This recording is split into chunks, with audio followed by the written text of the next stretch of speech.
Hi, everyone. Today I want to talk about using analogies and examples in debating.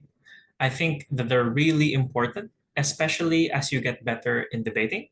So they're quite important when you're just starting out because they're very helpful to get a good grip on making basic fundamental arguments. And they're also really important at later stages in your debate career when you've started making lots and lots of arguments with lots and lots of abstract reasons, and then you want to pull it down to earth. So, briefly, why should you care about using them well? First is that some arguments are really hard to understand unless you can cut through the noise. There are just some concepts that are very complicated to make and very complicated to make clear unless you're able to draw a clear connection to reality. For example, if you wanted to make a very good philosophical argument about the veil of ignorance or the veil of illusion or whatever it's called, it might make more sense to put it from the perspective of an actual situation. Like if you're someone that's being cheated on, you would want to know that you were being cheated on, even if it might bring you this utility.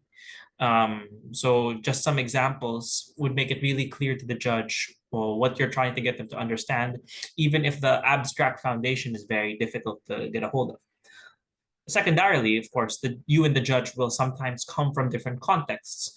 And so using an analogy or an example is a good way of setting the context of the debate so that you and them are both working in the same sort of mental mental bandwidth. One thing you might see very commonly is that when you go to an international debate competition, you might treat arguments that involve developing countries very differently. My background was debating in the Philippines, which is a developing country, and I weighed developing country impacts very highly because analytically, I would think about how they were full of very vulnerable people. They're much more populous than the developed world. But if you debate in a circuit that's primarily in the developed world, you might see a developing world country argument as more of a side concern.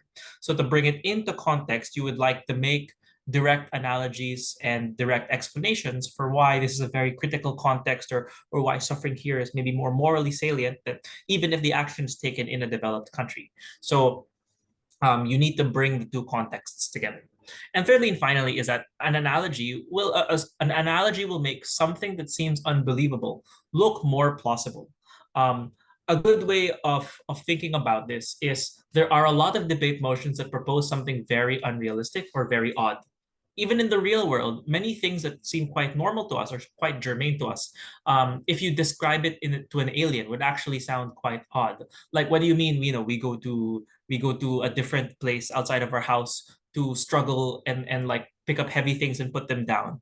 Like, if you explain the concept of a gym to someone, of course that would seem very odd. So you should try to make things that, if you're proposing the implausible side of something, um, as germane and as prosaic as possible, so that you don't have to fight against an additional layer of doubt or credibility when you're explaining your side to the judge. So if you're, for example, debating, let's say, a change to a healthcare policy, then say, oh, it's like many other legislations or other restrictions we impose on people in other ways. Like if you take the classic debate motion of like force feeding people who have anorexia, for example, then you might make the analogy like we will do these types of forced interventions for people that have serious mental illnesses and are a danger to themselves and potentially a danger to others. We'll put them in a place where they're safer and where they can be treated by officials rather than putting the burden on them. And so something will seem unbelievable, but only if you have done a poor job of setting the question, when is this actually realistic or plausible to do? Okay, so now we've talked about why these are important. I want to talk now about how to use analogies and examples well. The first thing to do would be to decide if you want to use many in your speech or if you want to just use one. This will depend on a lot of different factors. Some things to think about here are, first of all, what is the purpose of the example or analogy you're going to make? If you have a really complicated scenario and you want to deeply clarify something, it may make sense to devote a lot of time to a singular example which you can work through and show to the judge as proof that this is actually quite a strong argument you're trying to make. So, if you're making a big philosophical argument and then you're really heavily relying on the analogy of like, um, you would take a utilitarian preference, not just from your own perspective, but you should take it from the perspective as if you were anybody.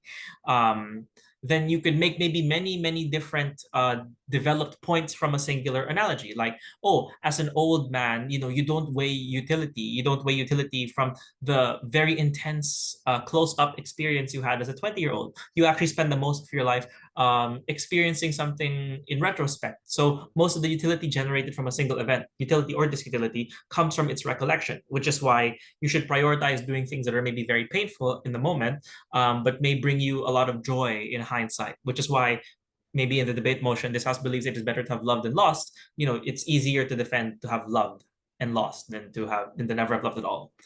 Um, so, but on the other hand, if you want to impress upon the judge that this is common sense and it happens regularly, like, oh yes, it's quite common actually that a journalist maybe will go unarmed into a war zone. This is quite a common norm. This happens in this country, this other country, this other country, and so this is not really a large ask for you to do this in this specific country, which the motion is talking about. So you maybe want to think a little bit about what the purpose of the example is, and then use that to decide and judge if you need many examples or just one, or many analogies or just one. What I like to do is, if it's a philosophical debate and then you're trying to demonstrate a thought experiment, you want to think rigorously about how large or doubtable the base assumption of the thought experiment is. And then if it is quite doubtable, you use many different thought experiments that rely on different base assumptions. Like if you, again, argue that truth is really important, maybe you'd come up with more analogies than just like, oh, you should know if your significant other is cheating on you. Oh, you should, know if your life's work has been a sham this entire time. So on and so forth. The second way to use these better is to be careful that you're actually right and that you know your stuff. I recalled many examples where the argument was just like, because they used the analogy wrong, and even if the logic underlying it was correct, they just lost all credibility in the eyes of the other teams and the judge. So one claim that people make in debate somewhat often is that the world is in decline and things are getting worse. This may be a true claim. Maybe it's not a true claim. It's like up for debate, right? But the example they might use is that, oh, so and so modern statistic reflects that this many people are in poverty at the moment. This many people don't have access to clean water. And then one way that's been punctured quite often is, well, if you compare that to 20 years ago, the sheer number of people lifted out of poverty in places like China and places like India due to industrialization and to the development of their economies. Like, of course, the world is not perfect, but it's definitely come a long way in terms of absolute quality of life. Whether or not that connects to the overall point of if the world is getting worse is separate. But because the modern statistic was so easily punctured, they weren't tugging on the right levers to show the strength of the example that they're trying to use. So, be careful that you're pulling on an argument that's in your favor. If you aren't going to explain an example deeply, then just pick something else if it's too complicated or too thorny to get across correctly. So, you should be thinking a little bit more about, can this example be used against me? You don't want an example to bring controversy to an argument. You want it to impress a point you've already made. You don't want it to detract from something you've said. Another famous example is like, people justifying, let's say, the bombing of Japan in World War II using nuclear weapons. And someone said like, oh yeah, we should use these types of weapons because they're very helpful for conflict. And an example, and then they bring up that example, and then the typical response would be like, this is stupid. When evidence shows that they were going to have surrendered anyway, there's no justification to have destroyed this many civilian centers. Now, whether or not that's true is, of course, still a matter of ongoing historical debate. But because it was put down so easily, the example just falls flat and actually weakens the argument rather than strengthens it. The third and final thing is you want to think hard about the causal effect of the example. So you still have to relate your example to the motion. If you're thinking of like, oh, the debate is about like the demonization, etc., of like terrorism, or something like that, and you want to bring up 9/11 as a positive example, you can't take it as flat that 9/11 would have happened in the same way and the response to 9/11 would have happened in the same way. Maybe it's possible that it still would have happened, but without the demonization, the war on terror would have been less brutal and less harmful to unrelated people in the Middle East, or maybe it would have been worse. Part of the debate is still about discussing the motion and how the example relates to the motion. You have to be very careful and very precise that it's on your side. It's possible that they might say, okay, well, without the demonization, things would have still gotten a lot worse. It's just that now there's no like public accountability or public check and balance for what people are saying about the war on terror. Again, it's a matter not just of picking an example that's very clear and on your side, but showing that it also advances the motion meaningfully. So the final thing I want to do after discussing those 3 tips is I want to bring up a worked example. And I think this is a good example of using one example in a motion to further an argument very clearly and very deeply. In the motion, this House believes that humanity should invest considerable amount of resources in the exploration of deep space. I got knocked out in the semifinals of Cambridge IB 2020. But there was a very good argument from opening government in that round.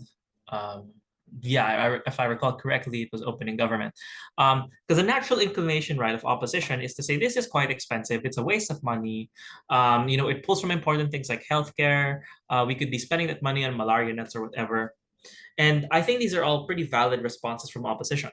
Of course, one way government can cop this is to just say we have the money. Sometimes governments will just find the money. Sometimes they're not, using it properly or whatever.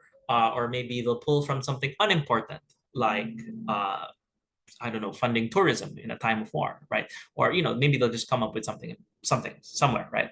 And I think that's pretty fair.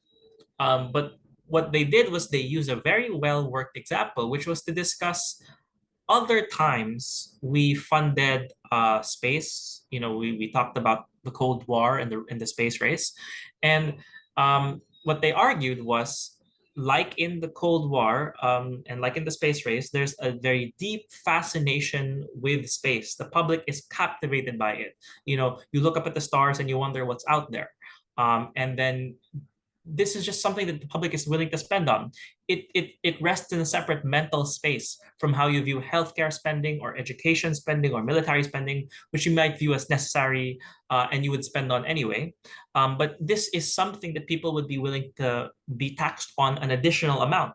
So investing considerable resources is not a matter of pulling from things you're already spending on, but rather the public being more willing to be taxed. There's a deep fascination with it that exists already. Maybe you'll have to pull some amount, but opposition is clearly exaggerating how much we're taking away from our schools and our hospitals, because we have quite a lot of available political capital that comes from the public captivation, like what we saw in the space race, where they were all ready and raring to go. Now, whether or not you believe this is up for debate, but this was a very, very, very, very persuasive way of using an example in a way that's actually almost intertwined and meshed with the argument already. If I recall correctly, it was Hamza and Taha that came up with this argument. And it was a really good way of showing that they did have the resources available to fund the exploration, which allowed them to claim most of their benefits for free, even if it's only 20% or 30%. If there's no real cost, then opposition doesn't really have a significant argument on the cost side. They are forced into the back foot by defending that actually exploring deep space is bad, which is a bit of a harder sell because it seems like space mining would be good. It seems like having more land would be good in case of like overpopulation. So it seems hard to believe any of opposition's arguments after this example. So in the way it was used, it became a focal point, a critical period of their argument, and one that was very well used, which is probably why they ended up advancing. Anyway, this was how to use analogies examples in debates. They're really important to make a complicated argument clear. And as you get better in debate, you'll make more and more of these complicated arguments. So to use them better, you want to decide what the purpose of that example is, to justify how many and how deeply you're using them. Then you want to be careful about if you're using them correctly. And finally, you want to be careful about what the marginal effect of the motion is on that example. Would it make it better? Would it make it worse? Is it already in effect? These are questions you should ask. And I think if you can answer them correctly, or if they're second nature to answer, then you'll see your debating really improve if previously you've had examples with problems with being understood, or maybe making more complicated arguments and top roots. Cheers.